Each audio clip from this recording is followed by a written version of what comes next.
할렐루야. 은혜 많이 받으시기 바랍니다. 며칠 전까지만 해도 얇은 옷 입고 나가도 낮에는 좀 약간 더운 기가 있었잖아요. 그런데 어제부터는 갑자기 추워져서 옷을 이렇게 다들 껴입고 나왔습니다. 이제 점점 추워지게 되면 우리가 옷을 점점 껴입게 되죠. 몸이 움츠러들게 됩니다. 그러나 하나님을 향한 우리의 마음만큼은 어떻게 될까요? 하나님 앞에 나올 때마다 움츠려면 되겠습니까? 안 되겠습니까? 안 되겠죠. 하나님을 향한 우리의 마음만큼은 하나님 앞에 나올 때마다 마음의 문을 활짝 열고 은혜 받을 준비를 잘 할 수 있는 저와 여러분 될 수 있기를 원합니다. 여러분, 이 세상에 존재하는 모든 것들은요, 예외 없이 그 목적에 따라서 만들어진 것들입니다. 여기 마이크가 있죠. 여기 마스크가 있습니다. 그리고 안경이 있고요. 저는 이제 예배 시간마다 종이로 된 그 설교 원고를 보지 않고요, 패드, 전자기기를 가지고 이렇게 그 설교를 하거든요. 모든 것들이 다 목적이 있다는 거예요. 성경책도 책이잖아요. 어떤 목적에 의해서 만들어졌다라는 겁니다. 자, 여러분, 만일 어떤 물건이 만들어진 목적대로 쓰임받지 못한다면 어떻게 될까요? 제가 가지고 있는 이 패드도 이제 켰는데 안 켜져요. 그 목적에 맞게 쓰임받지 못하는 거 아닙니까? 그러면 어떻게 됩니까? 수리를 맡겨야 될 거 아닙니까? 수리 맡기기 전까지는 뭐 서랍 안에 이렇게 넣어 놓겠죠. 예. 사람도 마찬가지입니다. 이 세상에 존재하는 모든 사람들은 어떻게 하다 보니까 우연히 태어난 것이 아닙니다. 이 땅의 모든 사람들은 다 하나님께서 지으신 존재라고 성경은 이야기합니다.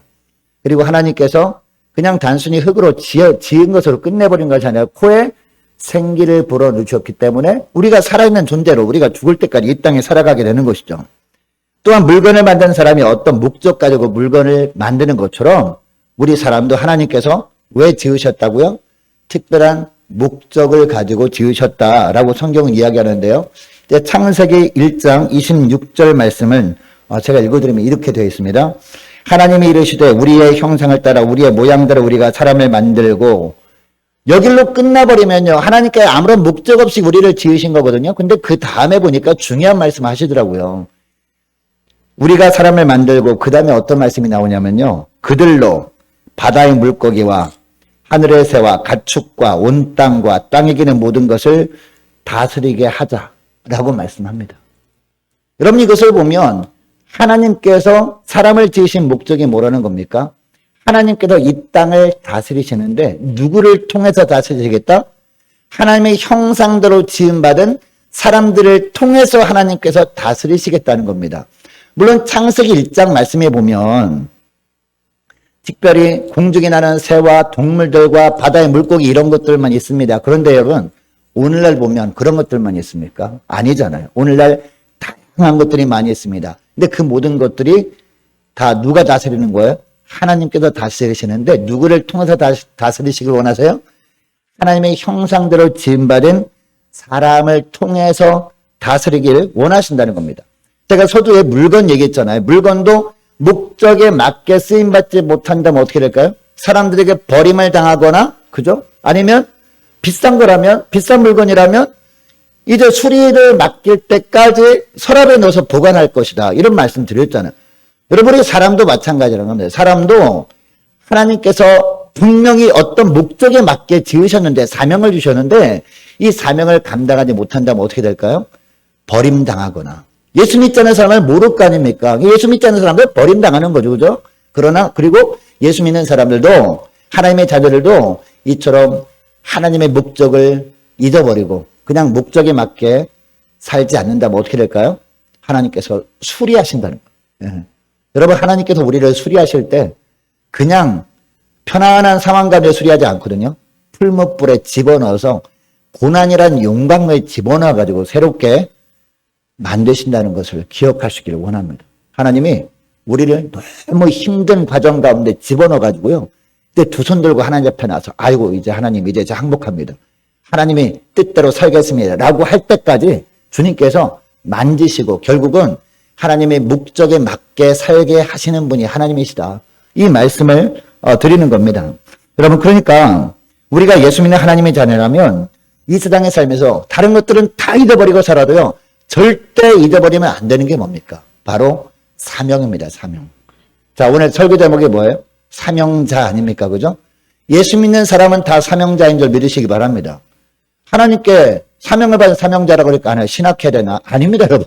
신학하지 않아도 모든 사람, 예수 믿기 시작했던 모든 사람이 다 사명자라는 겁니다. 그러니까 우리가 다른 걸 다 잃어버린다 그럴지라도 절대로 잃어버리면 안 되는 것이 있다는 거죠. 그게 뭐예요? 우리는 다 사명자라는 의식, 사명자 의식은요, 절대 잃어버리면 안 된다는 겁니다. 쉽게 표현하면 하나님의 우리에게 주신 삶의 목적은요, 결코 잊어버려서도 안 되고 잃어버려서도 안 된다는 겁니다. 근데 우리는 가끔 하나님께서 우리에게 주신 사명을 잃어버릴 때가 있어요. 그리고 잊어버릴 때가 있습니다. 여러분, 이렇게 하는 이유가 뭘까요? 사명을 잃어버리거나 사명을 잊어버리는 이유가 뭘까요? 주신 사명에 대해서 그것에 대한 내 생각을 앞세우기 때문이에요. 하나님이 나에게 어떤 사명을 주셨는데 내가 볼 때 너무나 보잘것없어 보여. 하나님이 위대한 하나님이신데 이처럼 아무것도 아닌 것처럼 보이는 것을 나한테 사명으로 주실 수가 없어 라고 하면서 내 생각을 앞세우는 거예요. 그리고 또 한편으로는요, 어떤 사명을 주셨는데 내가 볼 때는 감당하지 못한 사명을 주신 거예요. 내가 어떻게 감당해? 내 자신을 내가 잘 아는데, 나의 능력을 내가 너무나 잘 아는데 나 저거 도저히 감당할 수 없는 엄청난 사명인데 내가 어떻게 감당해? 이처럼 내가 감당하지 못할 사명을 주시는 분이 아니야 라고 하면서 그 사명을 잊어버리는 거예요. 이처럼 사명을 잃어버리거나 사명을 잊어버리게 하는 것은 그 이유가 뭐라고요? 내 생각을 앞세웠기 때문이라는 겁니다. 자, 오늘 본문 말씀 보시기 바랍니다. 오늘 본문에 보니까 아직 가나안 땅을 분배받지 못한 7지파 이야기가 나오고 있죠. 오늘 본문에 보니까 2절 말씀 보시기 바랍니다. 2절 보니까 그 기업의 분배를 받지 못한 자가 아직도 몇 지파라? 7지파라 라고 했습니다. 그리고 3절 보니까 여호수아가 이 7지파에게 뭐라고 하고 있죠? 3절 말씀 보시기 바랍니다. 3절 말씀 보니까 여호수아가 이스라엘 자손에게 이르되 뭐라고 하죠? 너희가 너희 조상의 하나님 여호와께서 너에게 주신 땅을 점령하러 가기를, 그러니까 사명 감당하는데 그런 뜻이에요. 어느 때까지 지체하겠느냐라고 하고 있습니다. 쉽게 말씀드리면 하나님께서 너희들에게 주신 사명, 약속의 땅을 정복하고 다스리라, 이런 사명을 왜 잊어버리고 왜 잃어버리고 머뭇거리고 있느냐라고 하고 있는 겁니다. 여러분, 그동안 이스라엘 사람들이 이미 땅을 분배받은 곳이 있죠. 자, 그 지파가 어디였습니까? 5절 중반절에 나오죠. 5절 보세요. 5절 중반절 보니까 유다는 남쪽 자기 지역에 있고 라고 합니다. 이것을 보면 요단을 건넌 후에 유다 지파가 제일 먼저 땅을 분배받았었구나, 이것을 알게 되죠. 자, 그리고 5절 하반절 말씀도 보시기 바랍니다. 5절 하반절 보니까 뭐라고 합니까? 요셉의 족속은 북쪽에 있는 그들의 지역에 있으니 라고 합니다. 자, 이 구절을 통해서도 알 수 있는 사실이 있죠. 요셉의 두 아들 누굽니까? 므낫세와 에브라임이죠. 그러니까 에브라임 지파, 므낫세 지파도 이미 땅을 분배받은 이후 이야기가 오늘 본문의 내용이라는 것이죠. 자, 그리고 7절 보니까 레위 지파 이야기도 하죠. 레위 지파는 땅을 분배받지 않았다라고 합니다. 그 이유가 뭐라고 합니까? 중반절 보니까 여호와의 제사장 직분이 그들의 기업이기 때문이다. 제사장 직분을 나는 것이 하나님이 그들에게 주신 사명이기 때문에 굳이 땅을 분배해주지 않았다라고 하고 있습니다. 또 7절 하반절 말씀 보니까 요단 동편의 지파들 이야기를 합니다. 요단 동편에서 이미 분배받은, 땅을 분배받은 세 지파 이야기하죠. 무슨 지파 얘기합니까? 루벤 지파, 갓 지파, 그리고 므낫세 반 지파 이야기를 합니다. 자, 이제 7지파가 남은 거예요. 7지파. 베냐민 남았죠. 스불론 지파 남았어요. 시므온, 이사갈, 아셀, 그리고 납달리 지파, 그리고 단 지파까지 7지파가 남은 겁니다. 여러분, 하나님께서 이스라엘 백성들에게 이 가나안 땅을 주시겠다고 약속하셨을 때 이 7지파에게도 해당되는 말씀이었잖아요. 그러니까 이들에게도 가나안 땅 중에 하나님께서 그들에게 약속하신 땅을 정복하고 다스리라, 이런 사명을 주셨다 안 주셨다? 똑같이 주셨다라는 겁니다. 여러분, 그동안 유다 지파나 에브라임 지파 그리고 므낫세 반 지파에게 땅을 분배해 줄 때도 보면 그 땅이 어떤 땅이었습니까? 빈 땅이었습니까? 비어있는 땅이 아니었습니다. 그리고 그 땅에 살고 있던 가나안 족속들이 있었는데 그 족속들이 다 쫓겨난 것도 아니었다는 겁니다. 물론 주요 도시는 다 정복된 가운데 있었죠. 그런데 산지마다, 골짜기마다 뭐가 있었어요? 철병거를 가지고 있는 이 가나안 부족들이 살고 있었다라는 겁니다. 이런 상황에서 하나님께서 여호수아를 통해서 그 유다 지파에게 그리고 에브라임 지파 그리고 므낫세 지파에게 땅을 분배해 줬잖아요. 그 이유가 뭡니까? 그 의미가 뭡니까? 믿음으로 나가서 차지하라 라는 사명을 주신 겁니다. 여러분, 그동안 이스라엘 백성들은 가나안 땅에 들어와서 수많은 전쟁을 치렀잖아요. 그리고 그들이 믿음으로 나가 승리했습니다. 하나님이 함께 해주셨죠. 믿음으로 나가기 전에요, 상대적인 객관적인 전력만 보면요, 이스라엘 백성들이 훨씬 더 열세였습니다. 객관적으로 보면 승리할 가능성이 거의 없었다는 것이죠. 그러나 말씀을 믿고 의지하고 하나님을 신뢰하면서 나갈 때 하나님께서 싸우심으로 말미암아 백전백승한 겁니다. 근데 이거는 민족적 사명을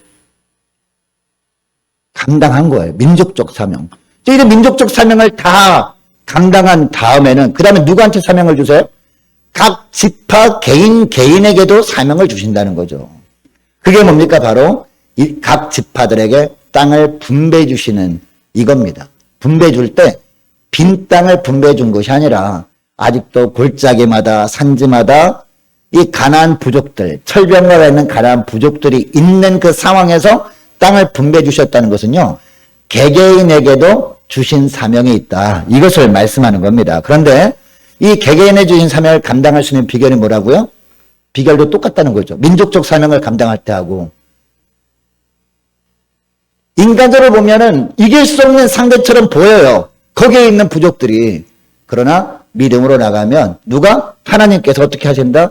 먼저 앞서가시면서 싸우시고 이제 그 땅을 차지하고 그 땅을 다스리게 하실 것이다. 이 말씀을 하는 거죠. 자, 그런데 아직 분배받지 않았던 나머지 지파 사람들이 오늘 본문에 나오는 말씀처럼 소극적인 태도를 보였던 이유가 뭘까요? 이들이 지체했던 이유가 뭘까요? 다른 지파들과 비교해 볼 때 너무 형편없이 적은 땅만 남았다라고 생각하는 거예요. 이제 7지파나 남았는데 유다 지파 그리고 에브라임 지파, 므낫세 지파가 주요한 지역, 좋은 땅, 넓은 땅은 다 차지해버렸는데 이 남은 7지파나 남았는데 이거 가지고 어떻게 사나라고 생각하고 있었던 거죠. 이런 이유 때문에 하나님께서 주시는 땅을 차지하는 사명을 잊어버린 채 머뭇거리고 있었던 겁니다. 여러분, 하나님은 어떤 하나님이세요? 공평하신 하나님이시거든요. 근데 하나님은 공평하신 하나님이라고 할 때 그 의미가 뭡니까? 똑같은 것을 주신다는 의미가 아니거든요. 하나님이 보실 때 적절한 것으로 채워주신다는 겁니다. 아, 이 사람에게는 이 사명을 주면 충분히 감당할 수 있을 것 같다. 아, 저 사람에게는 저런 사명 주면 충분히 감당할 수 있을 것 같다. 이렇게 하나님이 여기시고 공평하게 나눠주시는 분이 바로 우리 하나님이라는 겁니다. 어떤 사람에게는 유다 지파, 에브라임 지파, 므낫세 지파처럼 상대적으로 보기에 커 보이는 사명을 주십니다. 사람들이 이목을 끌 것처럼 보이는 그런 사명을 주신다는 겁니다. 그런데 또 어떤 사람들에게는요, 나머지 7지파가 이미 받은 지파들보다 상대적으로 작아 보이는 땅을 받은 것처럼 어떻게 보면 보잘것없어 보이는 사명을 주실 때가 있다는 거죠. 아유, 하나님이 나를 어떻게 보시고 이렇게 작은 것을 주시나, 이처럼 보잘것없는 사명을 주시나 라고 여겨지는 그런 사명을 주시기도 한다는 겁니다. 그러나 사람들을 볼 때나 크고 작고 하는 것이지 하나님 보실 때는요, 크고 작은 것이 있다 없다? 없다는 겁니다. 하나님 보실 때는 모두 다 귀한 일이라는 겁니다. 몽땅 다 귀한 사명을 주신다. 이게 바로 공평하신 하나님이라는 의미입니다. 여러분, 그러므로 우리가 하나님께서 사명을 주셨다면 우리는 어떤 삶을 살아야 될까요? 물론 아무리 커 보여서 내가 감당하지 못할 것처럼 보여도 어떻게 해요? 순종하는 겁니다. 순종할 때 하나님께서 사명을 감당할 수 있도록 사람도 붙여주시고 하나님께서 친히 중요한 것들은 행해 주심으로 말미암아 감당케 하시는 하나님이신 줄 믿으시기 바랍니다. 뿐만 아니라 내가 볼 때 정말 하찮은 일처럼 보이는 사명이라 할지라도 어떻게 해야 돼요? 순종하는 겁니다. 지체하지 않고. 7지파들처럼 사명을 망각한 채 머뭇거리는 것이 아니라 하나님께는 모두가 다 귀하고 복된 이름을 기억하고 그것도 순종하는 겁니다. 그러면요, 그 사명 감당하잖아요. 그러면 사명 감당하는 모습 보시고 그 다음에 더 큰 사명을 주시거든요. 그러면 그것도 사명 감당하잖아. 그러면 또 다른 사명을 또 주세요. 그러면은 하나님의 우리에게 준 축복이, 지경이 점점 넓어져 가는 겁니다. 이것이 바로 내 입을 크게 열라 내가 태우리라. 이런 뜻 아니겠습니까? 천국은 침노하는 자의 것입니다. 이게 바로 천국은 침노하는 자의 것이라는 의미라는 것이죠. 어떤 사명 주셔서 내가 볼 때 아유 저 하찮은 거 내가 하지 않더라도 누가 할 사람 있겠지. 아닙니다, 여러분. 우리에게 말씀하시면 순종해야 되는 겁니다. 왜? 그것이 내가 볼 때는 정말 보잘것없어 보여도 그 사명 감당하면 주님께서 더 큰 것으로 주시기 때문이라는 것이죠. 자, 그러면 우리가 어떤 상황에서도 우리가 사명을 망각하지 않고 사명을 잃어버리지 않고 사명을 잘 감당할 수 있는 비결이 뭘까요? 두 가지만 말씀드리겠습니다. 첫째는 뭐냐? 하나님 말씀 앞에 사는 겁니다. 자, 계속해서 4절부터 보시기 바랍니다. 자, 여호수아는 7지파에게 다시 명령합니다. 4절 보니까 뭐라고 명령하죠? 각 지파마다 3사람씩 선정하라 라는 거죠. 그리고 하나님의 약속하신 땅을 두루다니면서 그 땅을 그려오라는 겁니다. 7부분으로. 자, 그러니까 몇 명이 갑니까? 각 지파마다 3명씩이니까 7지파잖아요. 3, 7은 21이잖아요. 21명이 남은 땅을 쫙 다니면서 지도를 그려온 거예요. 7부분으로. 자, 7부분으로 지도를 그려올 때 어떤 생각을 했을까요? 야, 우리 지파는 이 땅이 좋을 것 같아 하면서 쫙 그려왔겠죠. 7부분으로. 자, 땅의 지도를 그려온 후에 어디로 모이라? 실로로 모이라 라고 하고 있습니다. 여러분, 여기서 하필 다른 지역도 아니라 실로로 모이라 라고 한 이유가 뭘까요? 실로에는 뭐가 있었기 때문에? 1절에 보니까 회막이 있었기 때문에 회막. 여러분, 회막이 뭐죠? 회막? 회막은 다른 말로 성막입니다. 성막을 회막이라고 하는 이유는요, 이 회가 모일 회자거든요.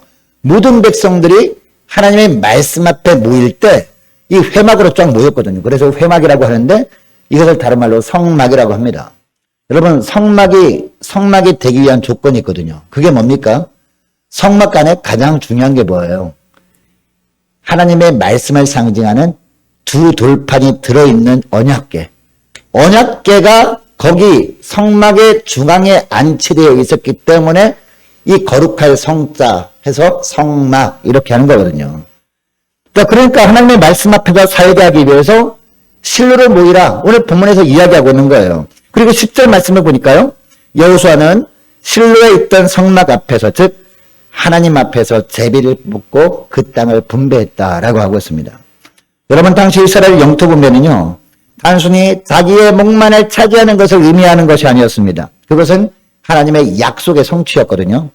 이 하나님께서 주신 사명을 이루는 것이었습니다. 이후 여호와를 막론하고 하나님께서 말씀하신 사명을 지체하는 것은요. 그러니까 정당화될 수 없었던 것이죠.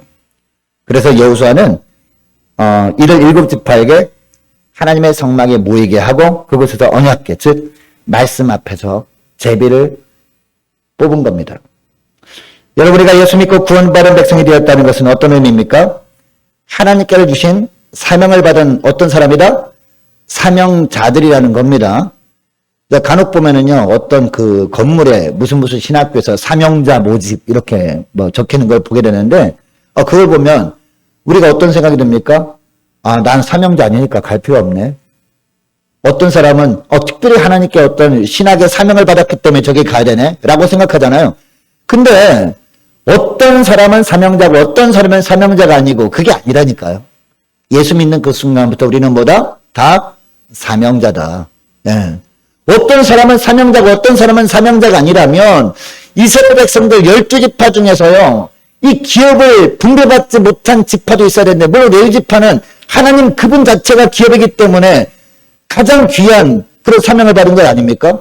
모든 사람에게 다 정말 이 땅을 분배해 주잖아요. 기업을 분배해 주잖아요. 그걸 보면 우리가 영적인 이스라엘 백성들 아닙니까? 누구나 다 예수 믿는 사람이란 다 뭐다? 사명자다. 이것을 우리가 알게 됩니다. 자, 그러니까 우리가 예수 믿기 이전에 어떤 삶을 살았습니까? 이 땅 생활의 모든 일들이 다 나의 관점에서 나에게 유익한 일을 하잖아요. 그죠? 어떤 일을 해야 나에게 유익일까? 어떤 일을 하면 나에게 손해일까? 나에게 손해난 일을 하지 않습니다. 나에게 유익이 되는 일을 한단 말이에요. 그러나 우리가 예수 믿은 이후부터는 어떤 삶을 살아야 됩니까? 관점이 바뀌어야 된다는 겁니다. 우리가 이 땅에서 어디서 무엇을 하든지 우리는 그 일을 어떤 목적으로 해야 되는 거예요? 사명자라면 하나님의 영광을 위해서 해야 되는 것이죠. 이것을 통해서 하나님께서 이 땅을 다스리는 어떤 일을 우리가 감당할까 고민하면서 해야 된다는 겁니다. 이제는 그 일들이 나의 일이 아니라 이 하나님의 뜻이 드러나는 일이 되게 해야 한다는 겁니다. 이렇게 함으로 말미암아 우리가 거하는 모든 곳에 하나님의 나라가 임해야 된다. 하나님의 통치가 임해야 된다. 이것이 제가 조금 전에 창세기 1장 말씀 읽어드렸던 하나님의 뜻을 이루는 거예요. 하나님의 우리를 지으신 이유가 뭐라고요? 우리가 하나님이 지으신 이 땅을 다스리는 일을 하기 위해서 주님께서 우리를 지으셨다. 그 사명을 감당하는 일이다라는 겁니다. 여러분, 우리가 이 사명을 잃지 않고 잘 끝까지 감당할 수 있는 비결, 첫째 비결이 뭐라고요? 날마다 이 말씀 앞에서 사는 겁니다. 날마다 말씀 앞에 나오는 겁니다. 사명이 흔들릴 때마다 주 앞에 나와서 주님, 저에게 주신 사명이 무엇입니까? 우리가 곰곰이 기도하면서 주님의 뜻을 기다리는 겁니다. 그러면 말씀을 떠올려 주시거든요. 이 말씀을 떠올려 주시고 또 깨닫게 하시거든요. 그러면 우리가 끝까지 사명을 잘 감당할 수 있는 것이죠. 그러니까 중요한 것은 뭡니까? 늘 하나님 앞에서 사는 겁니다. 말씀 앞에서 사는 겁니다.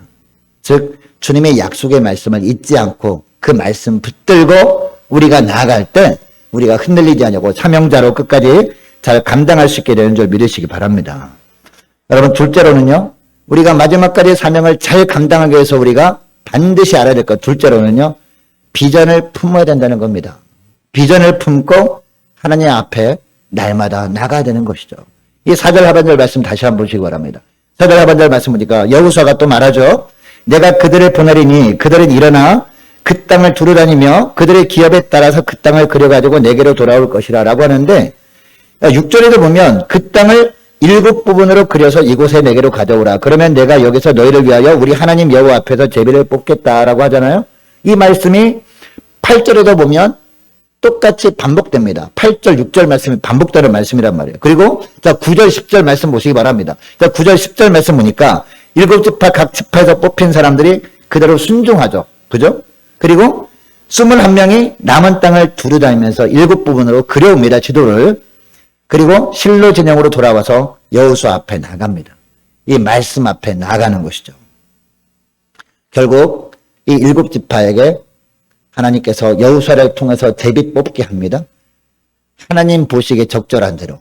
자, 그러니까 7지파가 각 지파도 3명씩 차출됐잖아요. 21명이 나가서 쫙 지도를 그릴 때는 우리 지파에는 이 여기가 딱이다. 하나님이 이 여기를 우리에게 주셨으면 좋겠다라고 생각을 했어요. 그죠? 그런데 막상 딱 제비 뽑아서 받은 땅이 그 땅이 아닐 수 있잖아요. 그럼에도 불구하고 대부분 다 순종했기 때문에 그 땅을 받습니다. 이 사명을 잘 감당하게 됩니다. 여러분, 만약에 여기에 7지파에서 3명씩 뽑힌 사람들이 여호수아에게 이런 말씀을 들었다 할지라도 순종하지 않았더라면 어떻게 됐을까요? 하나님이 이왕 여기까지 인도하셨고 그동안 민족적인 사명을 감당하기 위해서 우리가 땀 흘려 수고해서 중요한 거점들을 정복했는데 지금까지 죽도록 고생했는데 아니 또 싸우란 말이야. 그냥 하나님이 그냥 주시면 얼마나 좋을까라고 하면서 그냥 앉아 있었다면, 하나님께서 그냥 주시면 좋겠다라고 하면서 그냥 머물러 있었다면 어떻게 되었을까요? 그 땅을 분배받았을까요? 끝까지 사명을 감당하지 못하지 않았을까요? 민족적 사명을 감당하는데 각자에게 주신, 개인적에 주신 사명은 감당하지 못했을 거란 말이에요. 여러분, 하나님께서 오늘날 저와 여러분에게도 앞으로 주실 축복들이 있거든요. 그런데 그 축복들은요, 그냥 주어지지 않는다는 겁니다. 우리가 하나님이 우리에게 주신 비전들이 있거든요. 비전을 어떻게 해야 돼요? 우리가 비전을 찾는 겁니다. 그리고 우리가 기도할 때 비전이 무엇입니까? 라고 하면서 기도하면서 우리가 비전을 찾을 때 주님께서 또 알게 하시잖아요. 내가 너에게 이미 베푼 달란트가 있다. 내가 너에게 이미 주신 일들이 있다. 라고 하면서 깨닫게 하십니다.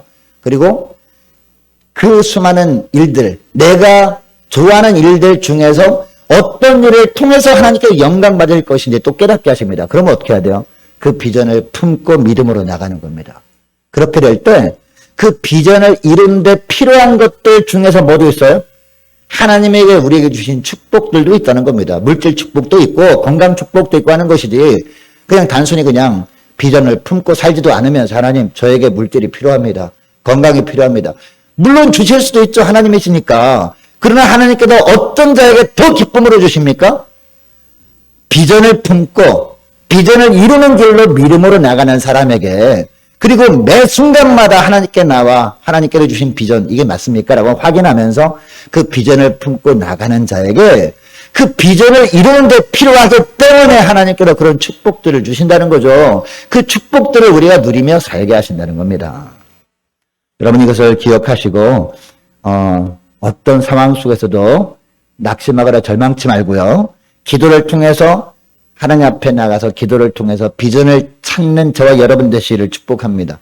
그리고 하나님께서 우리에게 주신 비전이 무엇인지 깨닫게 하시면 그 비전을 이루기 위해서 힘을 다해 기도하고 또 수고함으로 말미암아 하나님께서 주신 비전을 이름으로 하나님의 영광 나타내는 저와 여러분 되시기를 축복합니다. 그리고 그 비전을 이루기 위해서 하나님이 주신 축복들 있잖아요. 덤으로 주신 축복들, 그 축복들을 풍성히 누리면서 이 하나님의 이름만 높이며 살아가시는 저와 여러분 되시기를 주의 이름으로 축복합니다. 자, 기도하겠습니다.